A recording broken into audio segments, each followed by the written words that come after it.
Good afternoon and welcome to the Wayne County Community Corrections Advisory Board.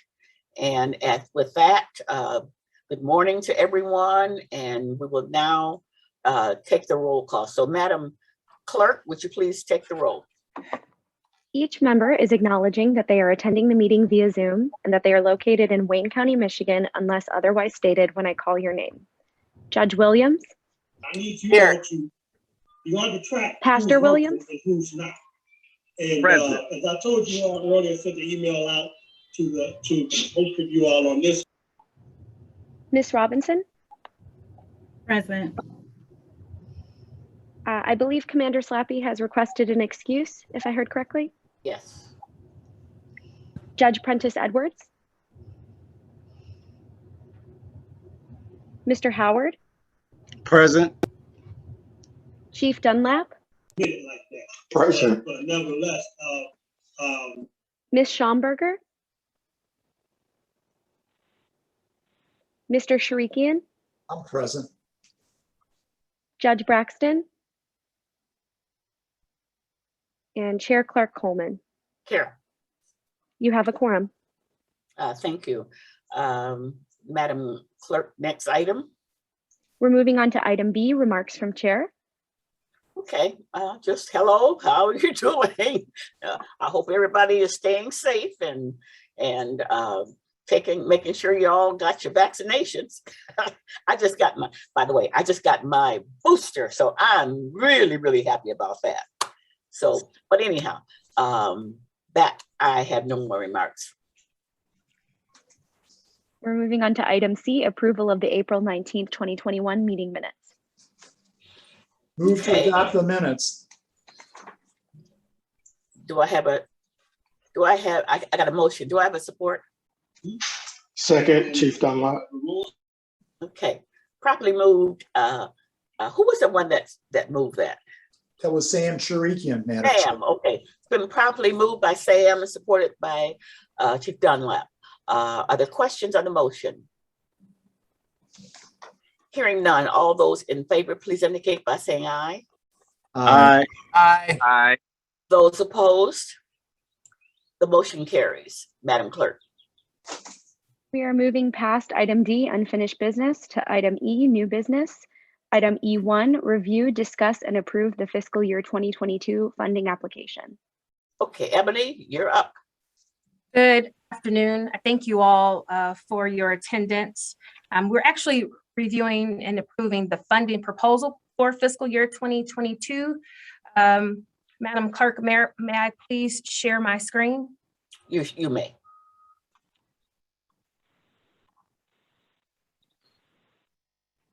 Madam Clerk, for the record, it appears that Chief Judge Prentice Edwards has joined us today. Very good. Thank you. I'll note that.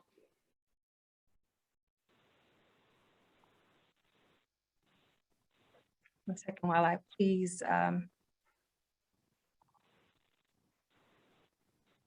This year, I'll talk as I pull this document up. For fiscal year 2022, Michigan Department of Corrections Office of Community Corrections awarded the Wayne County Community Corrections $2,142,178 for our funding for our programs and services that will take place over the course of this fiscal year. For those of you who may recall, last year or fiscal year 2021, we were awarded $2.4 million. So that definitely is a reduction from fiscal year 2021. Although I'm sure we all can attribute or understand how or why the amount was less than what it was last fiscal year. Utilizations, we didn't have a lot of individuals going into programming for fiscal year 2021. And so we had funds that went underutilized and unspent. And as a result, those funds were sent back to the Michigan Department of Corrections. And so the funding proposal, I allocated the funds as follows. So the ETRS PAGE program or curriculum which takes place inside of the jail, is a 30-day cognitive behavioral therapy program where defendants are provided with information or education that allows them to restructure their thought process. And hopefully, once they are released from the community, they're able to make informed decisions that will limit their criminal justice involvement. This fiscal year, similar to fiscal year 2021 and fiscal year 2022, we requested funding for female trauma as well as male supportive services to be provided by the Detroit Wayne Integrated Health Network. In the past, we did not have a vendor that specifically provided services for our female population. And so we wanted to ensure that we identified a vendor that was capable of providing trauma-informed care to this population, as well as male supportive services. Both of those services will be offered in a gender specific environment. And so the females will receive their treatment and therapy with just their gender, and the same with the males.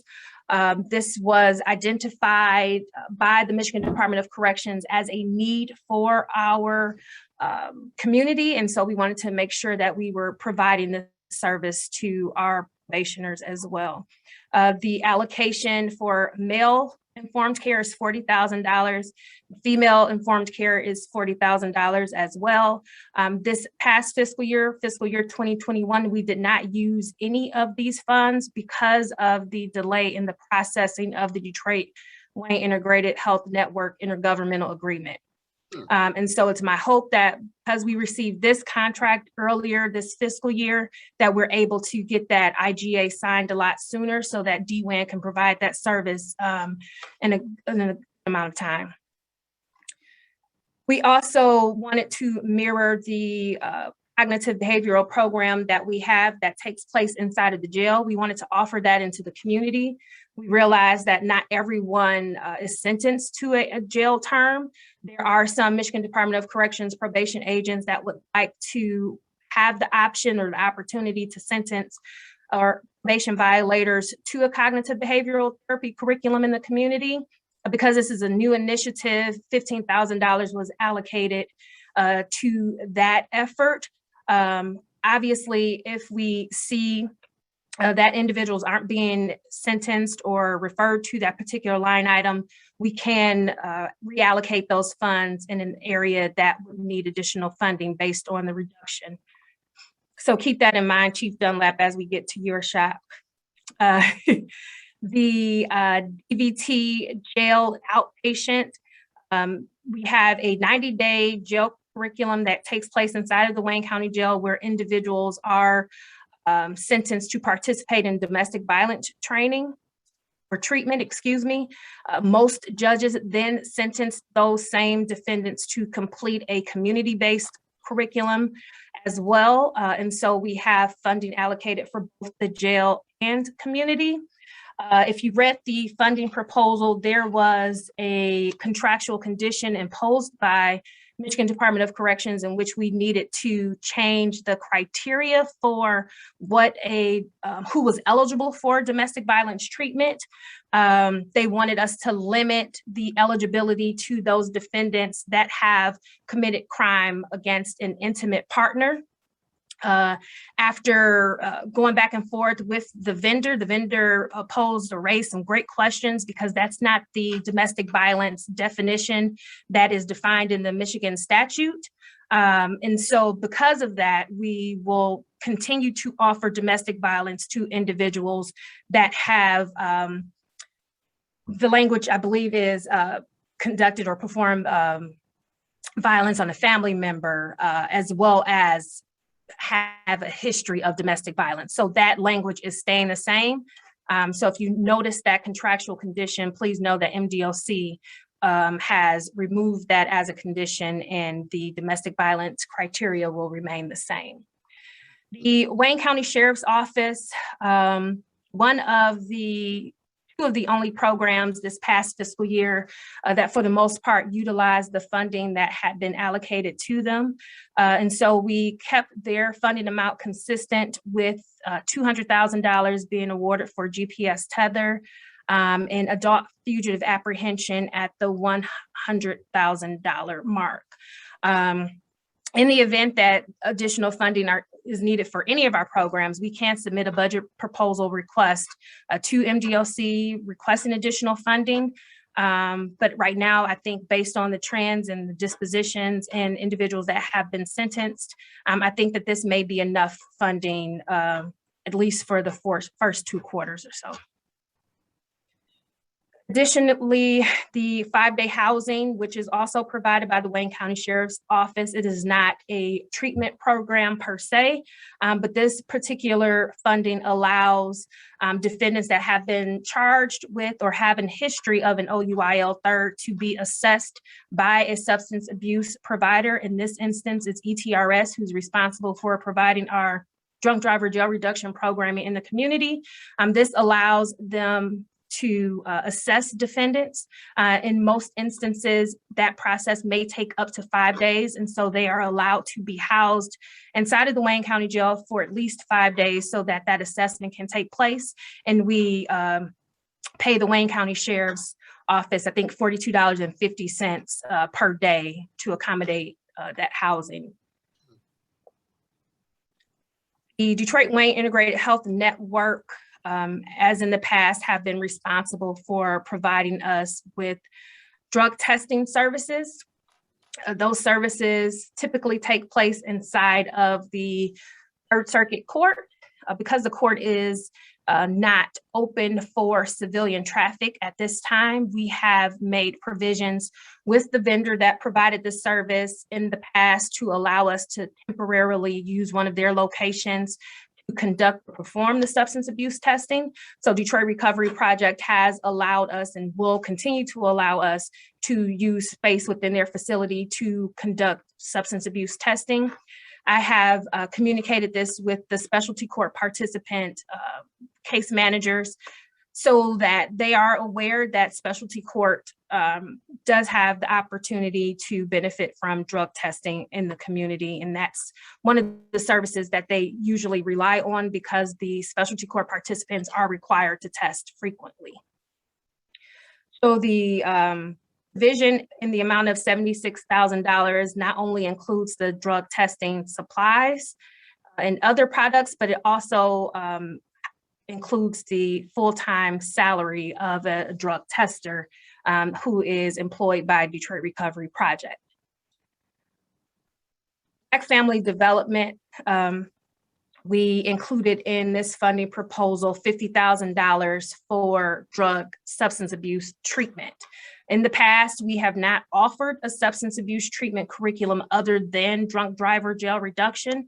And so this will cover relapse prevention, those Saturday classes that our specialty court participants are required to participate in, as well as any individual and group therapy sessions that they may need to participate in. This will fall under relapse prevention that Black Family Development provides.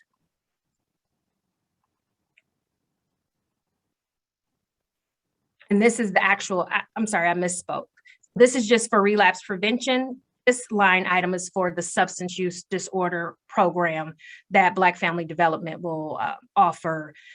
If a defendant is sentenced by a judge to for the need to have substance abuse disorder treatment, Black Family Development will perform a substance use assessment to determine their level of care, or if a probation officer feels that a probationer would benefit from substance abuse treatment, he or she could refer the defendant or the probationer to this program as well. And we allocated $20,000 for that particular program line item.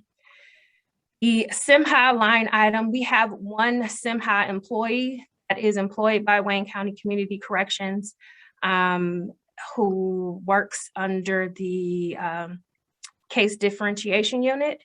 And so this amount includes that person's salary as well as fringe benefits.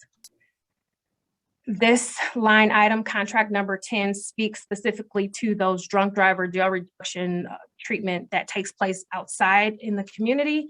And ETRS is the provider that provides this service. We have equipment in the amount of $37,000. Most of the community corrections departments across the state have a network that communicates directly to the Michigan Department of Corrections. Wayne County and Oakland County and Saginaw County have their separate systems. So this upgrade to our database will allow us to use our internal database to communicate externally to the Michigan Department of Corrections, which will allow them to accurately track our data so that when it comes to allocating funds in the future, they have the actual numbers in which they could make an assessment to determine the amount of funding that we would need in the future. This line item speaks to the supplies that community corrections staff may need. So office supplies, copier maintenance, things of that nature.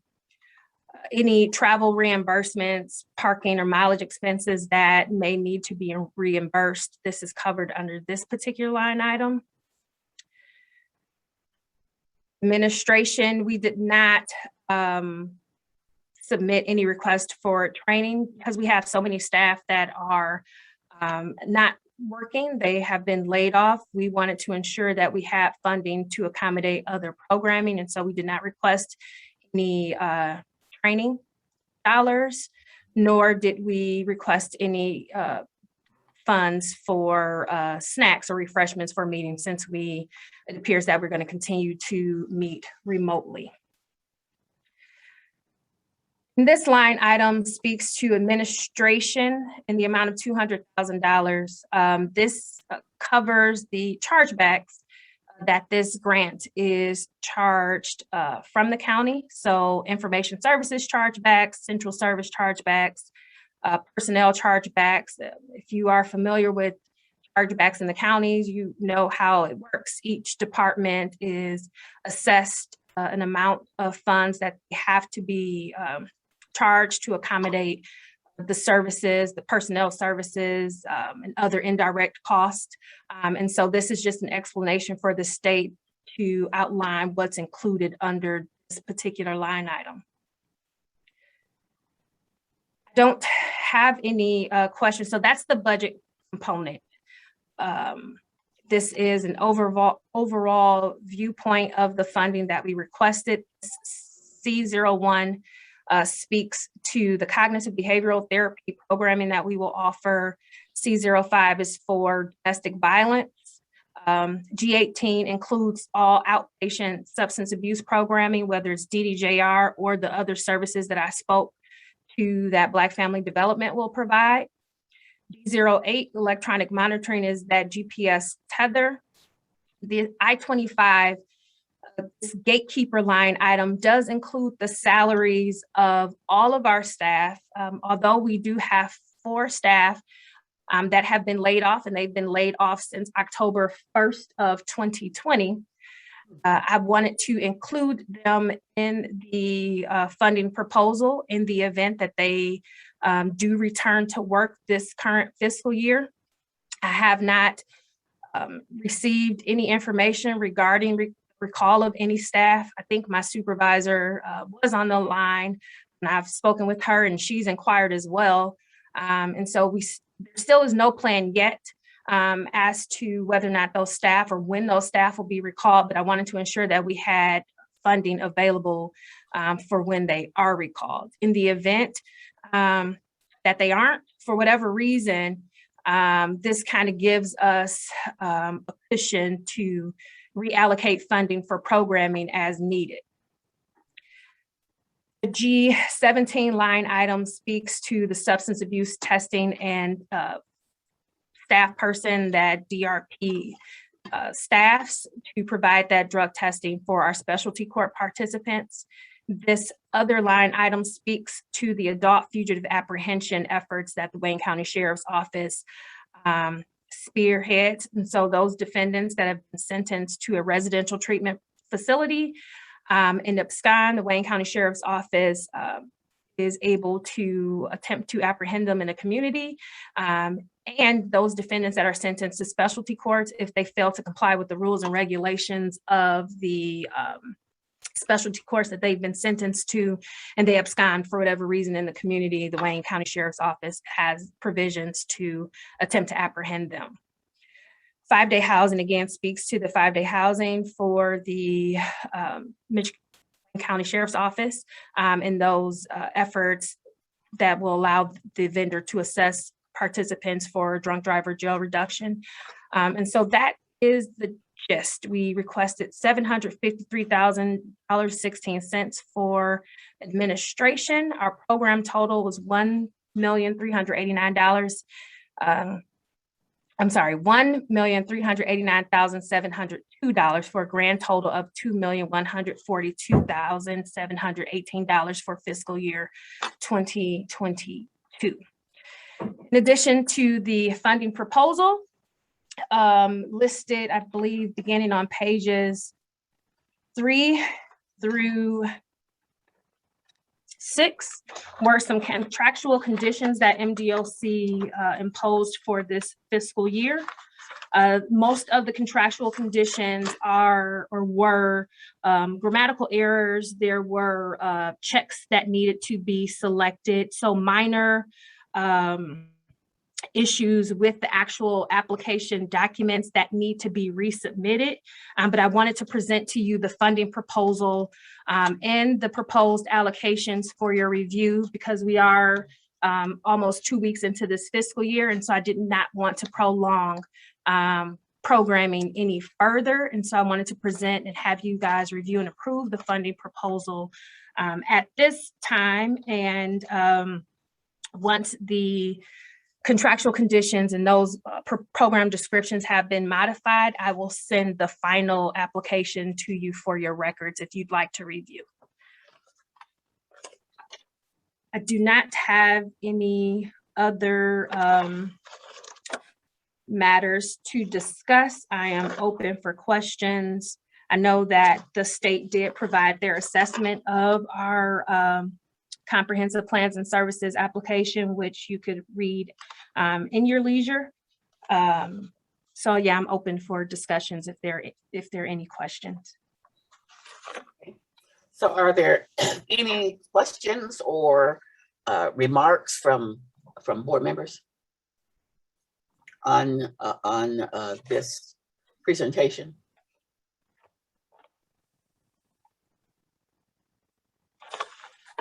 Ebony, you mentioned that you had how many people did you say have been laid off? 4. Wait, let me get that right. You mentioned that your staff. Yes, 4. Yes, 4 staff. And what are they? What positions do they hold? They all are either department manager 1s or department supervisor 2s. So 2 of them work inside, and their responsibilities, they are CDU staff. They are solely responsible for conducting or performing assessments that take place inside of the Wayne County Jail. So every inmate that comes into the Wayne County Jail, these 2 individuals are responsible for conducting a K6 screening, which gives us a picture as to whether or not the defendant is in a mental health crisis. So they have been laid off since October 1st. I have a program manager who also works inside of the Division 3, which now would be Division 1. Well, no, her office will remain in Division 3. She's been laid off since October 1st as well, 2020. And so any inmate that is housed or was housed in Division 3 and needed to contact DWIN to the 1-800 number for additional services, she would facilitate that call. She also was responsible for working with the apprehension unit and tethers unit to ensure that the correct paperwork was filed for those defendants that were placed on tether or in need of apprehension. And then a program manager who works out of the Guardian building has been laid off since October 1st, 2020 as well. He was responsible for the oversight and oversee of a couple of the contracts that we have through the Detroit Wayne Integrated Health Network. And the reason that these people are laid off is because? So I think that all of during the time in which layoffs were, as a result of the pandemic, were taking place. Staff were assessed, departments were assessed, and because limited entrance or limited traffic in the jail, there were some individuals that were deemed essential versus non-essential. And so that's how the decision was made regarding them no longer or being laid off. And so again, I haven't received any information regarding when they will be returned. I hope that we'll receive some notice relatively soon, especially with courts attempting to resume normal activity and programming in the jail as well. So it's my hope that they are recalled soon. So who's performing the functions that they performed? Mr. Cadez is on the call. So Mr. Cadez has been working along with their two other program managers that have been footing the responsibility. I've chipped in, and I have one staff that has been solely dedicated to participating in the Zoom conferences that the arraignment on information docket. So there are 4 of us that are left that have absorbed the responsibilities since they've been laid off. Okay, are there any other questions or concerns that anyone would like to make? Chief Dunlap, how do you feel about this? Well, I'm okay with what I heard. And I've reviewed all of what Stephanie just went over, and I have no issues or concerns. Okay, I just wonder when you have a program that services the inmates and then those folks who do that are no longer there, I just wonder how it affects your operation. I think well, we're in a position right now that we really I guess, can't do it because of COVID. So, yeah. A lot of the programs have been pretty much kind of idle because of COVID.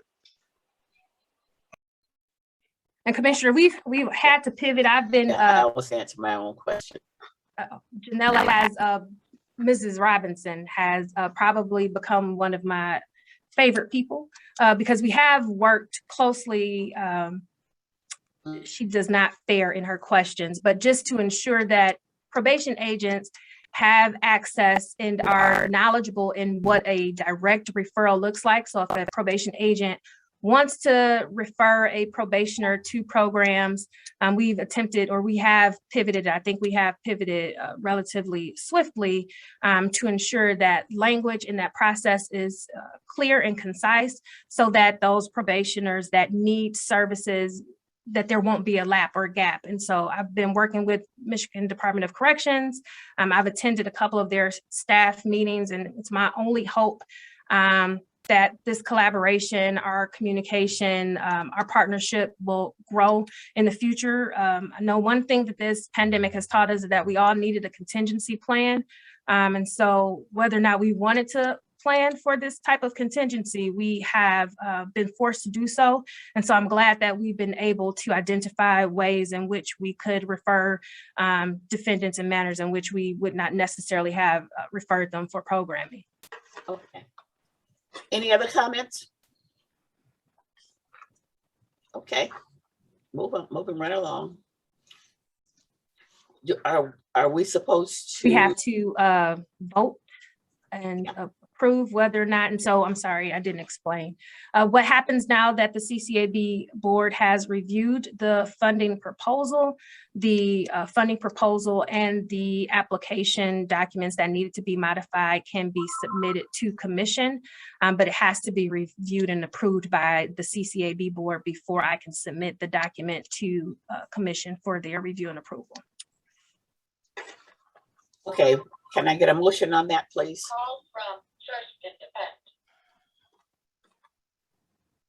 Motion to approve the minutes. The proposal and the budget. This is Norris Howard. Okay. Judge so- Williams, I second. Judge Williams, okay, been properly moved and supported. Are there questions on the motion? Hearing none, all those in favor, please indicate by saying aye. Aye. Aye. Aye. Those opposed? The motion carries. Madam Clerk. We are moving on to item E2, discussion of the reappointments of Janella Robinson and Norris J. Howard. Okay, so these two came before the commission, correct? Ebony? Yes, yes, And you're the correct. commission approved them. Correct. So now is it, so that now the board approves them? No, it was just a matter of information that they Oh, were reappointed to serve on the board. Okay, all right, so that is just receiving file. Yes. That it did come before the Wayne County Commission last board meeting, and the appointments were approved for the reappointment of Janella Robinson and Norris Howard. So thank you very much for continuing to serve. Okay, Madam Clerk. We are moving on to item E3, discuss upcoming meetings. Okay, Ebony. Yes, through the chair, as I, prior to a lot of you getting on the call, I shared with the chair that included in this year's funding proposal from the Michigan Department of Corrections, they have requested that we increase our meeting cadence from 3 times a fiscal year to 4 times a fiscal year. If you recall in the past, this meeting typically is held a lot later into the year. And so we are able to review and approve the mid-year report, year-end report at that time as well. Fortunately, we received this before November. And so the mid-year, year-end report, I keep saying mid-year, it's the end of the year. The year-end report is due to the Michigan Department of Corrections on October 31st. I did share that I will reach out to Commission Counsel to see if we could electronically transmit that document and potentially vote on it that way to avoid another meeting in 2 weeks. Once that document has been submitted, the next time we will reconvene will be to discuss the mid-year report, which is due in February, is due March 31st, as well as the funding proposal for fiscal year 2023, which is typically due May 1st. So those 2 dates are relatively consistent. The only issue we have now is whether or not we will be able to vote, and that would be considered a meeting for the year-end report, which is due on October 31st. But once I receive confirmation from Commission Counsel and advice from the State Community Corrections Advisory Board, whether or not us voting electronically is sufficient, I'll share the document along to you, or pass the document along to you. And if not, I apologize, but you will be receiving an additional meeting notice, more than likely for a meeting to take place on or around October 28th to review the year-end report. And the year-end report has to be submitted and presented to Commission prior to it going to the Michigan Department of Corrections. As I wanted to also include during this moment that we have had a couple of members, for whatever reason, terms have expired. I think the pandemic and individuals not working or having access to their work emails, and a myriad of other issues have transpired. And so we have some board vacancies, and I'd like for you to keep that in the back of your mind. I do have a call out to the prosecutor's office to see if the prosecutor has identified a designee to sit on the board. But there are some other areas that have become vacant. And so if you have any suggestions or recommendations for individuals that you think would benefit or would be a benefit to the Community Corrections Advisory Board, please let me know. And I'd also just like to be very, very open and transparent. I'm going to be tapping in to a lot of your resources this next fiscal year. I think that we definitely need to strengthen the services that we leverage, the partnerships that we have in the community. So I'm going to rely on a lot of you to do just that and see what services, if any, whether it's employment or education, that aren't necessarily included in this funding proposal, that are available to this population, so that we could ultimately just strengthen the Wayne County Community Corrections Advisory Group. Okay, I do see a hand and I can't see a name on it, but I did see a hand up. So just speak up, please. Just go ahead and make a comment.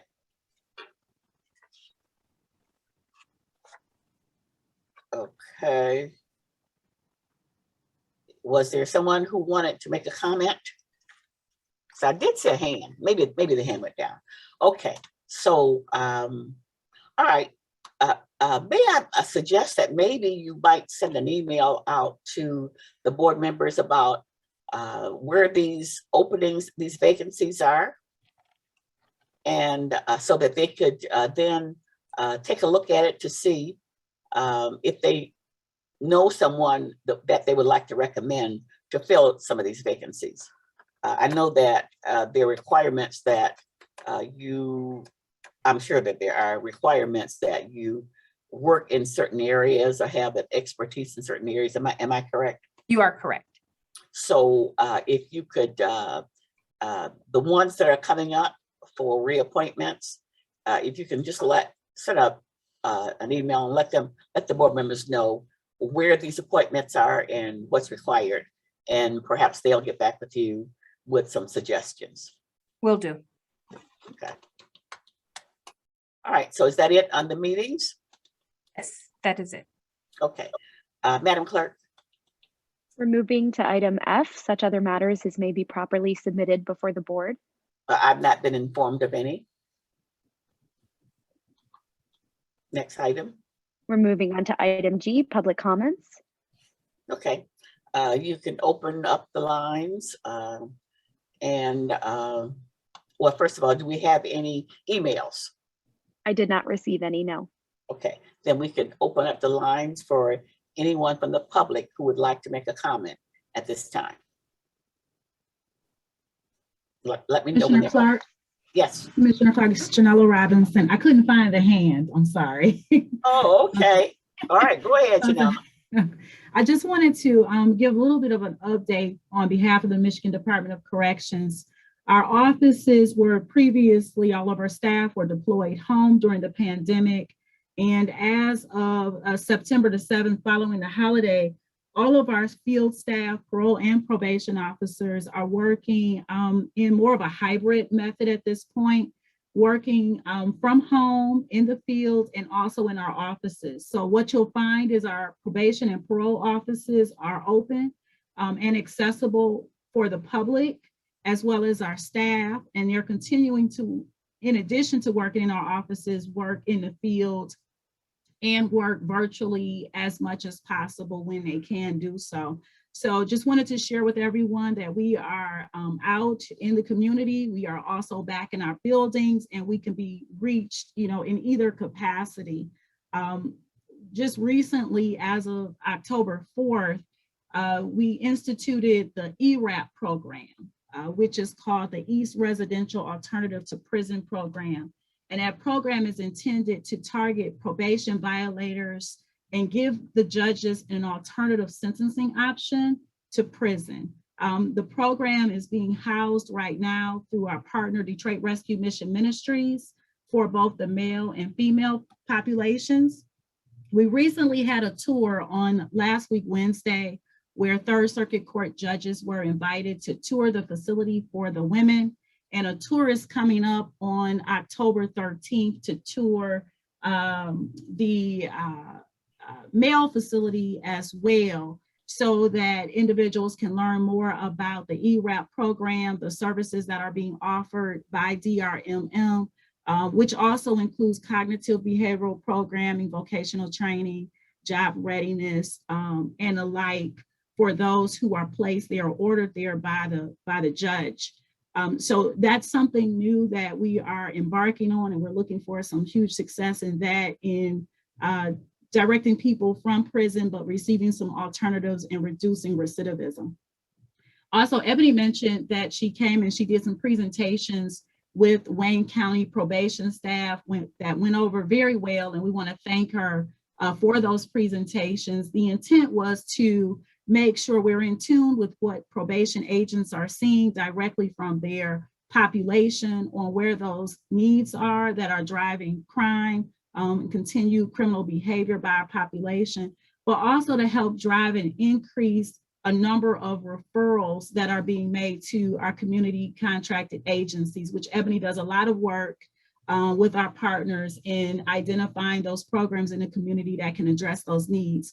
So the goal there is to make sure that staff are always aware of what's available. Referrals are being made promptly to address those needs, to again help individuals get connected to employment opportunities, training opportunities, COG services, and the like.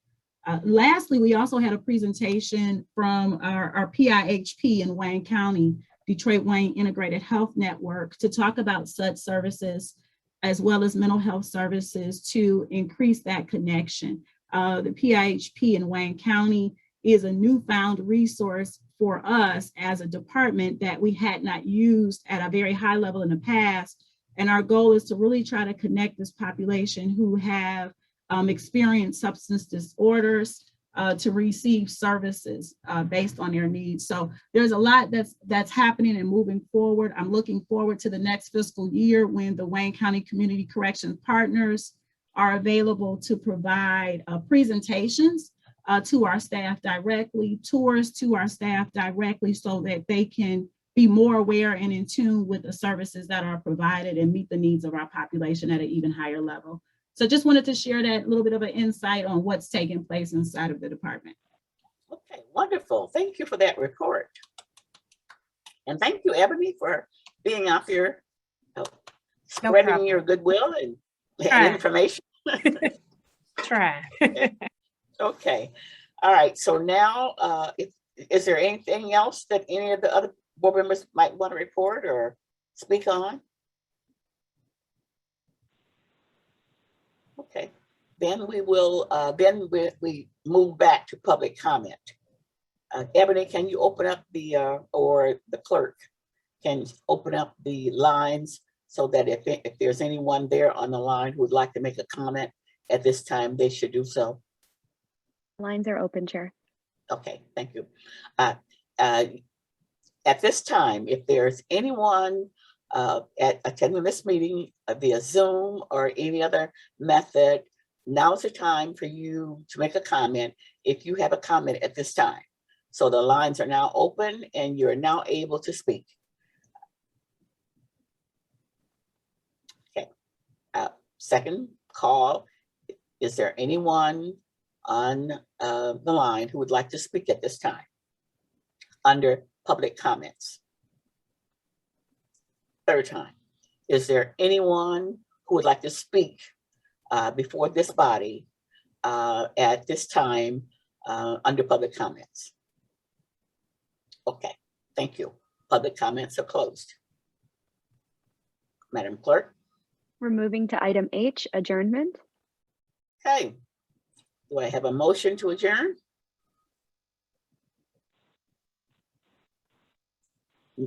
We all want to stay here? So moved. So move to adjourn. Second. Okay, fine. I thought maybe we wanted to stay here and hang out for a while.